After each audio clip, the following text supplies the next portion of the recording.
A ti, Virgen María, que fuiste la esclava del Señor, la que se cumplió el plan divino y vivió la vocación como nadie en la humanidad. Y a ti, San José, custodio, guardián del plan de Dios, asístenos para que también nosotros secundemos los planes del Señor.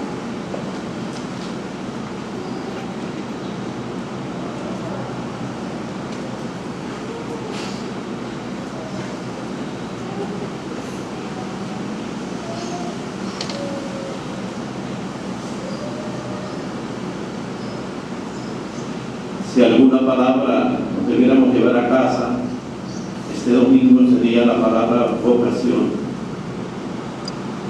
Y si alguna resonancia de la voz del Maestro debiera quedar en nosotros profundamente inserta, sería el sigue.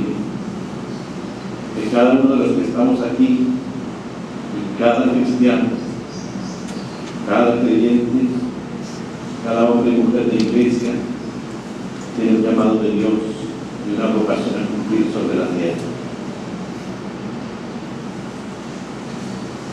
Los que asistieron a las Eucaristías diarias de los días pasados escucharon todo el ciclo de Elías, el gran profeta. Eliyah quiere decir Yahvé es mi Dios, y el gran profeta, el que de hecho apareció en la transfiguración representando a los profetas, fue Elías. Y hoy aparece la vocación de Eliseo como seguidor suyo. Por orden del Señor le dice: unge a Eliseo, el hijo de Safán, para que sea profeta en lugar tuyo. Elías partió, encontró a Eliseo, que estaba arando unos bueyes, pasa junto a él y le echa encima el manto. Es la señal de la elección y de la gracia del Espíritu, de la luz y de la vida que caen sobre Eliseo. Ya después escuchamos cómo él le pide ir a despedirse y mata sus bueyes y lo reparte entre todos y se pone al servicio de Elías. La vida de estos dos grandes profetas, que son también inspiración para nosotros los carmelitas. En el Monte Carmelo se realizó el sacrificio de Elías, y desde allí viene también esa dimensión profética del Carmelo y de toda la iglesia. En el Evangelio es bueno que lo releamos despacito un poquito, porque es obvio, no se necesita parafrasear demasiado para agarrar el sentido tan obvio de las palabras, pero sí las actitudes que Jesús propone a los que Él llama o a los que se ofrecen a seguir. Lo primero es la decisión del propio Jesús. Se acercaba el tiempo en que tenía que salir de este mundo. Sabía que se iba y entonces toma la firme determinación de emprender el viaje a Jerusalén. Y envía mensajeros a arreglar el alojamiento porque iban a pasar por Samaria. Ustedes saben que los samaritanos y los judíos no se trataban, y de hecho no quisieron recibirlo porque iba a Jerusalén. Ante esta negativa, sus discípulos Santo Luján dijeron: Señor, ¿quieres que hagamos fuego, bajar fuego del cielo para que acabe con ellos? Yo anoche y esta mañana releyendo este evangelio decía: mira el Juanito por donde salió. ¿Quién ve al Juancito? El del amor, el de la profundidad, el del gran teólogo, y que si quiere que nos rapemos a esto, porque no te dieron campo. Y por supuesto el Señor los reprendió. No era ese el estilo, no es esa la actitud, no es esa la vida que Jesús vino a traer en su reino. Y después sucesivamente aparecen otros llamados. Parece uno porque Jesús era seductor indudablemente. No se puede ser indiferente ante Cristo. No se puede permanecer indiferente ante el Maestro. Te seguiré a donde quiera que vaya, emocionado. Bueno, las zorras tienen más ligueras, los pájaros nidos, pero el Hijo del Hombre no tiene dónde reclinar la cabeza. Ya lo sabes, si te ofreces y me quieres seguir. A otro le dijo: sígueme. Lo miró, sígueme. Déjame primero enterrar a mi padre. Deja que los muertos entierren a sus muertos. Tú ve y anuncia el reino de Dios. Esto es, toda coyuntura, todo condicionamiento humano no tiene que detener en absoluto el llamado a seguir al Señor y a la proclamación de su reino. Tiene que haber pasos radicales por encima de los lazos de la carne y de la sangre.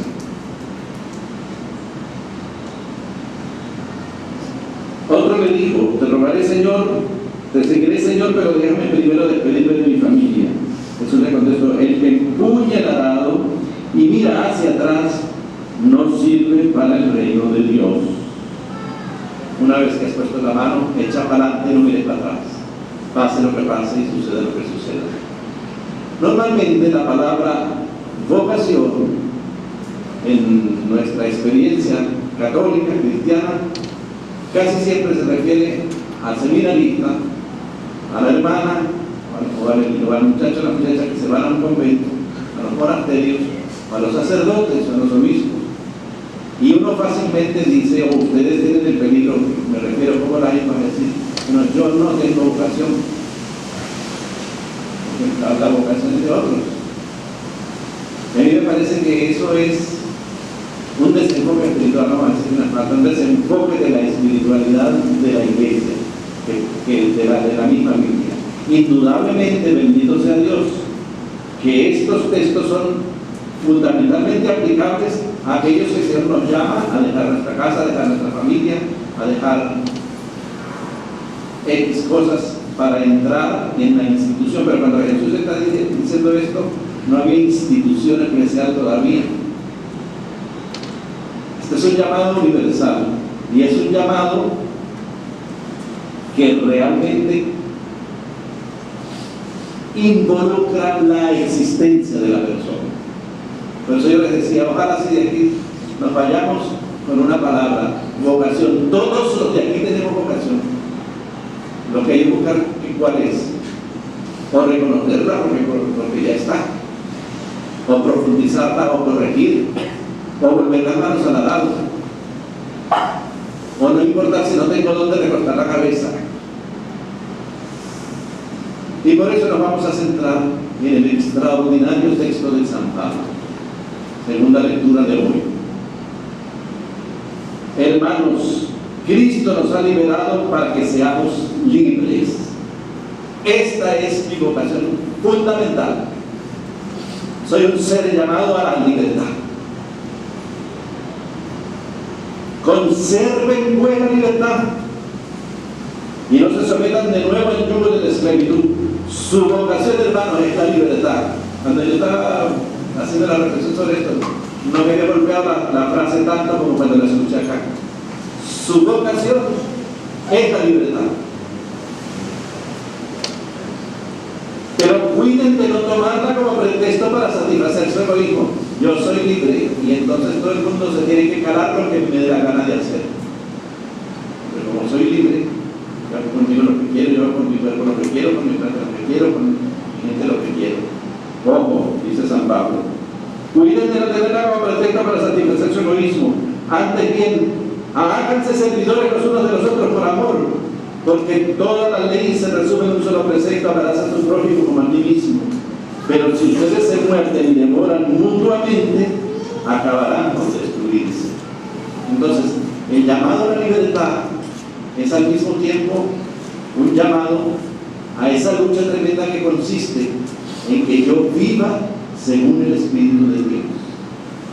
Cuando la iglesia se reunió, convocada por Juan 23, y realizó el maravilloso Concilio Vaticano II, hizo un texto que se llama la Constitución Dogmática Lumen Gentium, luz de la gente, sobre la iglesia.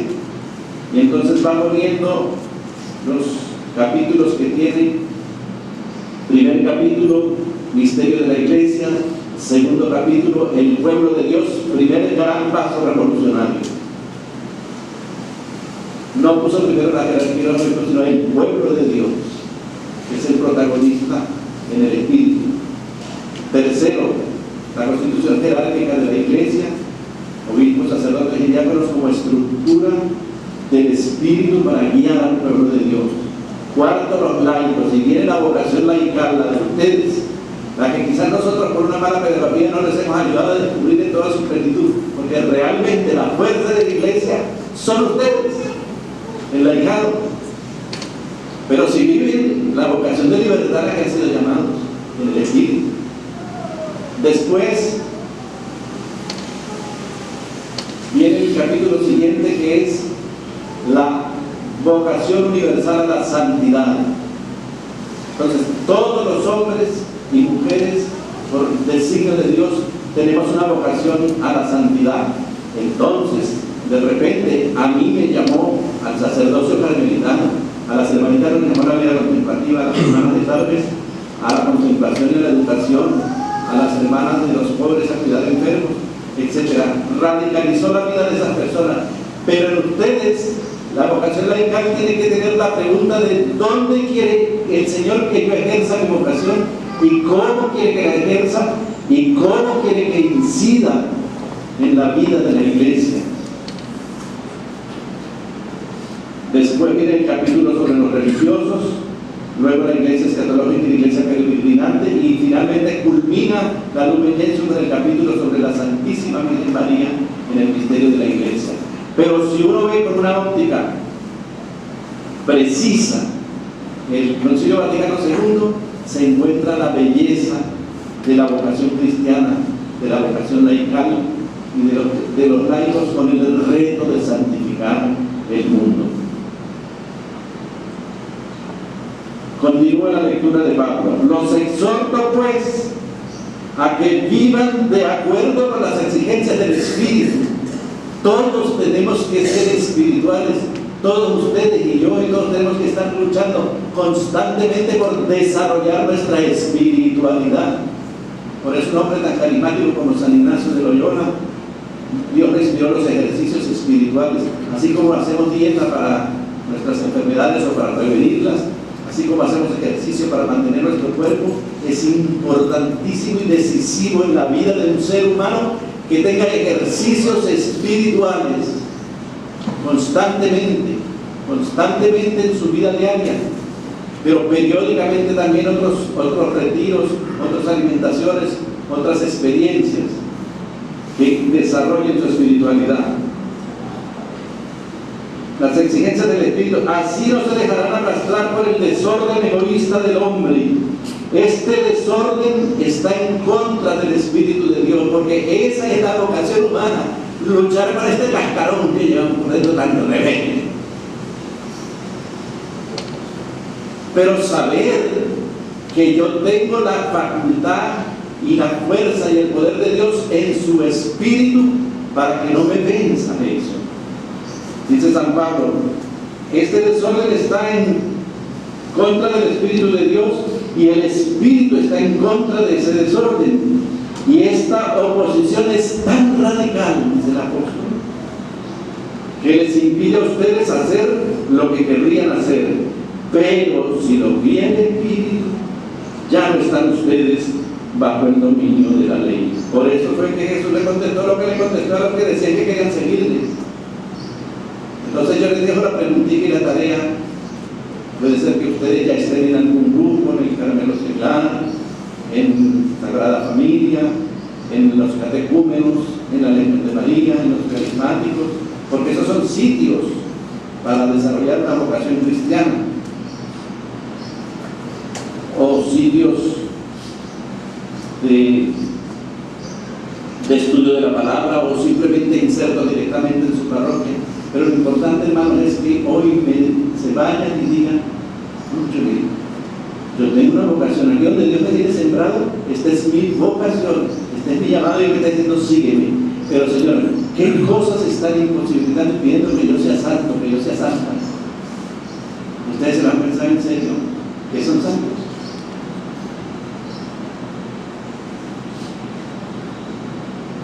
Yo digo que ustedes son santos, lo afirmo. Si tú te pones a ver, hermano, si tú te pones a ver, con todos los rollos que hayamos tenido y las metidas de pata que tengamos, hay más buena intención que mala, ¿sí o no? En tu corazón hay más amor que odio, ¿sí o no? Hay más alegría que tristeza, ¿sí o no? Me refiero a la alegría del Espíritu. Puedo estar triste ahorita, pero mi Espíritu, sin embargo, permanece con la alegría de Dios. ¿Hay más generosidad que egoísmo en ustedes, sí o no? ¿Hay más deseo de luchar por la verdad y por la justicia y por el amor, sí o no? Un aplauso para los santos de Dios.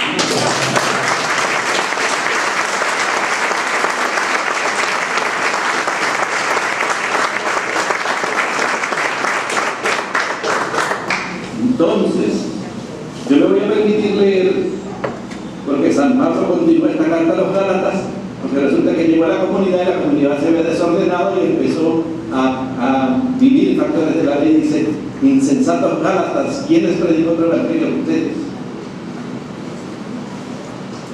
Aquí en la palabra de la Biblia de Shekel dice los instintos.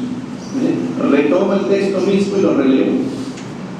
Les pido que se dejen conducir por el Espíritu de Dios, y así no serán arrastrados por los bajos deseos, porque los bajos instintos van en contra del Espíritu y el Espíritu va en contra de los bajos instintos, y son tan opuestos que ustedes no pueden hacer todo el bien que quisieran.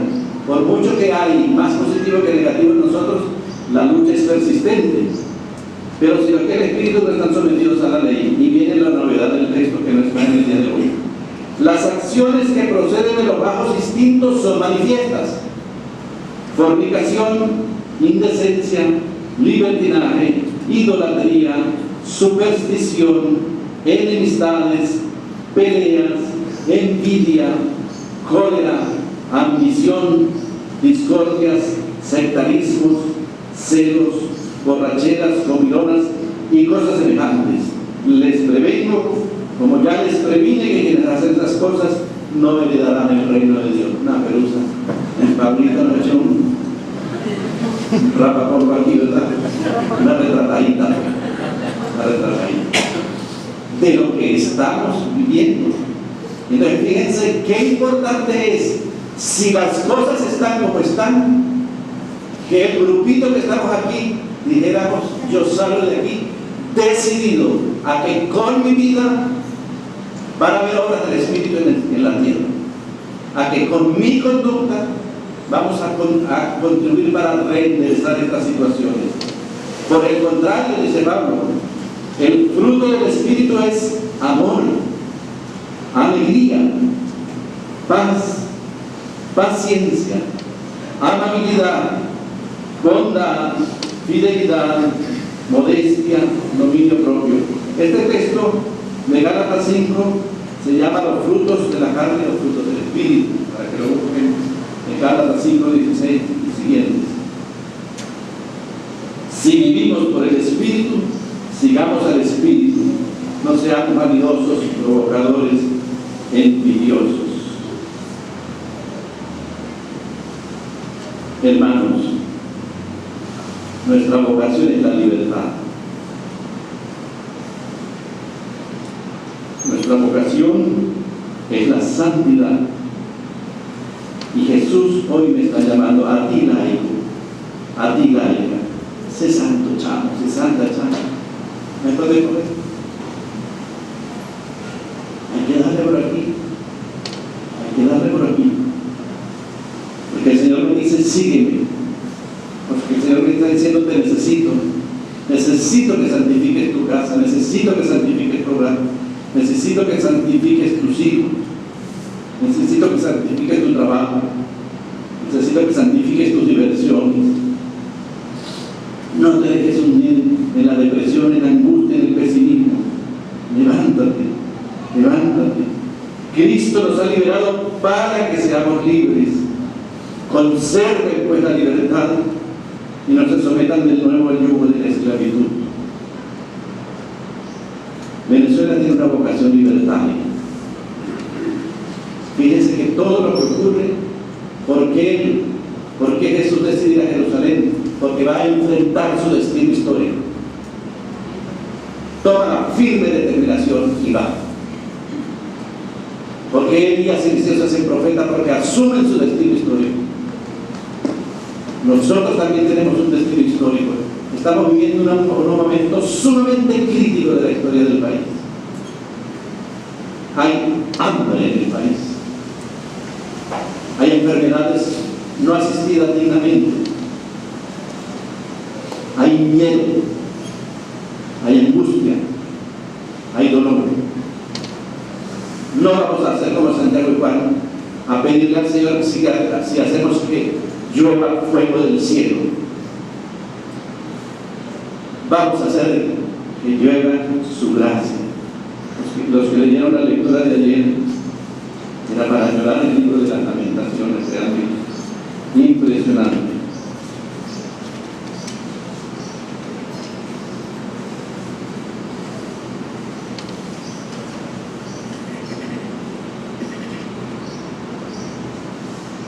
Mis ojos se consumen de tanto llorar y el dolor me quema las entrañas. La bilis me amarga la boca por el desastre de mi pueblo al ver que los niños y lactantes desfallecen en las plazas de la ciudad. Es el libro de las Lamentaciones de Jeremías, y fíjense cómo resuena hoy.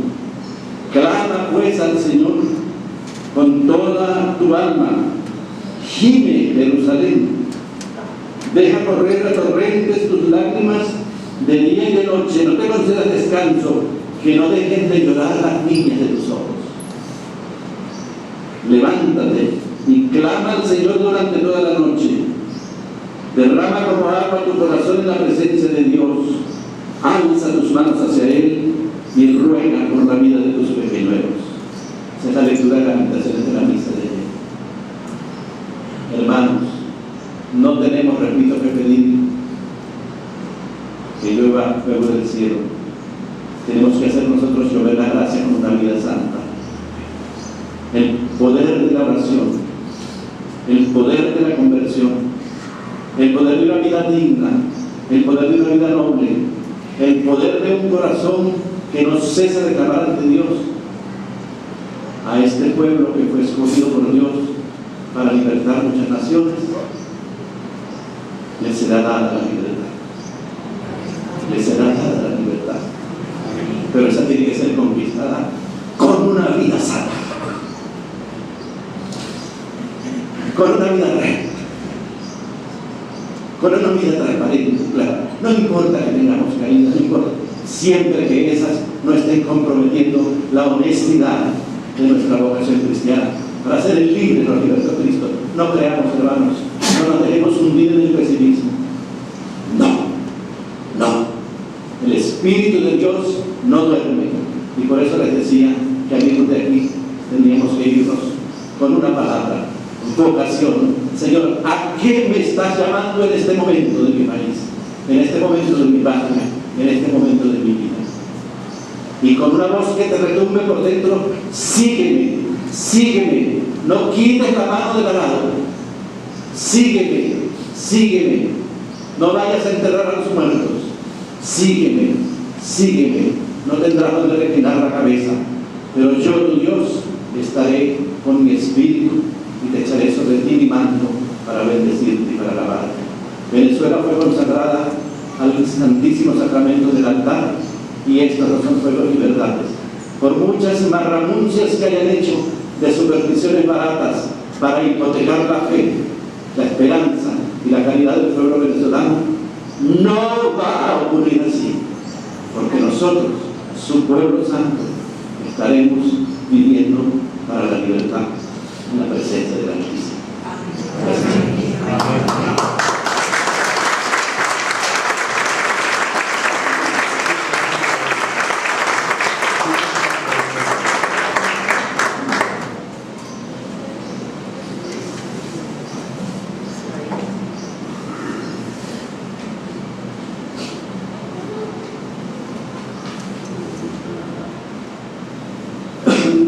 Y precisamente porque nuestros corazones están insertos en Cristo a través de la fe en su iglesia, nos ponemos de pie y proclamamos la fe común, el símbolo de la fe.